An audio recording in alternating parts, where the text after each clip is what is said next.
concerns over how to fund the Bottineau Blue Line light rail extension through the Northwest Metro. Blue Line proponents say a proposed change could put a stop to the extension altogether. Two Hennepin County Commissioners, Irene Fernando and Jeff Lundy, say the budget proposal from Governor Tim Walz and the Metropolitan Council is unfair. Commissioner Lundy testified in front of the Senate Transportation Committee on Tuesday. The policy would remove local control of local tax dollars and would make counties legally responsible for all costs to build, operate, and maintain transit guideways not covered by dedicated sources. Lundy says the change would require the county to pay for the operation and maintenance cost of existing and future light rail lines, even though they are not owned or operated by the county, and the county cannot make decisions about them. Instead, those decisions would come from the Met Council. Getting a bill in the mail is not a partnership. We ask to be full partners at the table, helping to make decisions that take our taxpayers into account. The commissioners would like the new condition to be removed and instead propose a new revenue stream for statewide and regional transportation systems. Meanwhile, the committee in charge of planning where the future light rail line would go meets again on Thursday. The previous route was scrapped last summer after the Met Council and Hennepin County could not make any headway with BNSF Railway to share space next to existing train track. New route options would move the line to County Road 81 through Robbinsdale and Crystal. They also shift the route to North Minneapolis, leaving out Golden Valley. The goal is to adopt a new route by the end of the year. The local Muslim community is urging worshipers to get vaccinated. The plea comes before the start of Ramadan on Monday. Masjid Al-Ansar Mosque in Brooklyn Center is one of several places of worship holding a vaccine clinic. The Brooklyn Center Mosque received about 500 doses of the one-shot Johnson & Johnson vaccine. It generally takes about 2 weeks to build up full immunity after receiving the Johnson & Johnson dose. But demand is exceeding supply. More than 800 people signed up to get vaccinated. A local imam says it's important to provide resources and education to diverse communities. So there is hesitancy here. There's no question about that. But that's why I have always advocated, in order for us to be able to administer the vaccine in the way that we want, we need education. We need to educate folks for them to know the benefit. The vaccines will be offered Monday from 2 to 3:30 p.m. at the Brooklyn Center Mosque, located off Shingle Creek Crossing. Other mosques in the area are also offering COVID-19 vaccines. The New Hope City Council will vote later this month on plans for a new charter school. The proposal would convert space at 47th and Zeeland Avenues into a new K-8 dual Spanish-English immersion school. New Hope Church currently owns the property. According to officials with Escuela Éxitos, about half of the school would be Spanish speakers and the other half English speakers. The New Hope Planning Commission recommended approval this week. Abby Jimenez is an award-winning baker and the successful entrepreneur behind Maple Grove's Nadia Cakes. Now she's a best-selling author, too. As Delane Cleveland reports, there's more on the horizon for this rising star from the Northwest suburbs. 2 cookies and cream and 1 salted caramel. Every once in a while, people get a craving for something sweet. I've never tried any of them, but I'm thinking the mimosa one's going to be the best. And since 2012, Nadia Cakes in Maple Grove has done its part to fulfill those guilty pleasures by providing more than 200 unique flavors of cupcakes. I think people are so loyal to us as a brand, which has been so amazing to see over this really, really hard year. But I mean, who doesn't love a cupcake? And I think people are leaning toward comfort foods during this stressful time. Abby Jimenez is the award-winning mastermind behind the Nadia Cakes brand. The dessert market has certainly been a successful career endeavor. However, she's much more than a cupcake queen. This is Life's Too Short, my 3rd novel. Jimenez also happens to be the best-selling author of a series of romance comedy novels, the 3rd of which came out this week. I'm very excited for everyone to read it. It's got a starred review from Publishers Weekly. It's been getting the highest acclaims. I think it made Oprah's list of most anticipated books of spring. It's an Amazon pick of the month. Not bad for someone who simply wrote for fun and never actually had a goal of getting published. I just went into this blind. I did not have a background in writing. I didn't have really any foot in the door in the publishing world. And I just did what felt right to me. And I think that was a very fresh take for a lot of people. Each of Jimenez's books contain romance, a touch of reality, and her trademark sense of humor, something that her fan base has grown to love. They're hilarious. They're totally relatable. It makes you want to be in a relationship, like brand new again.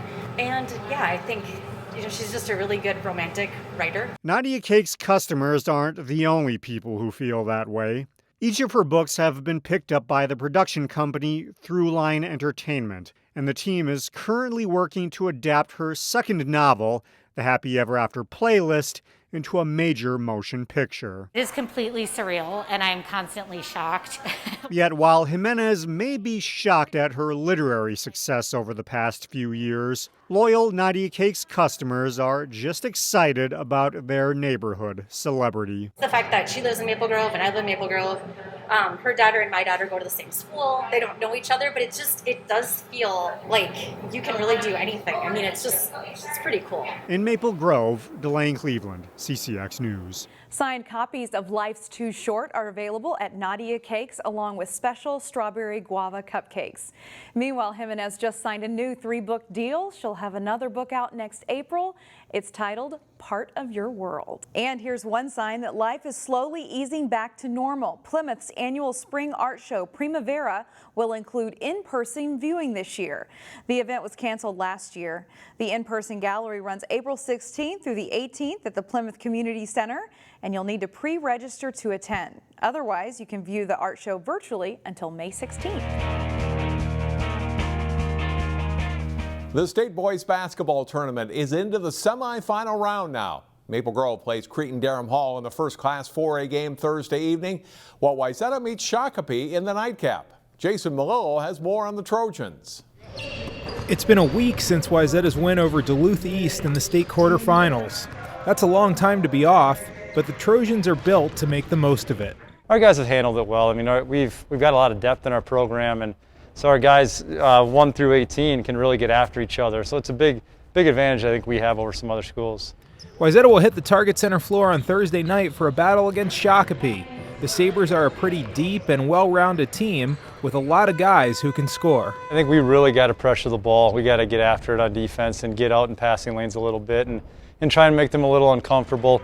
That's really what we've been preaching all year, just stay solid on defense, because I feel like we have such good defenders that we can really guard anyone, and just staying solid, that's just our best defense. Wayzata continues to ascend and stake its claim as a perennial power in boys hoops.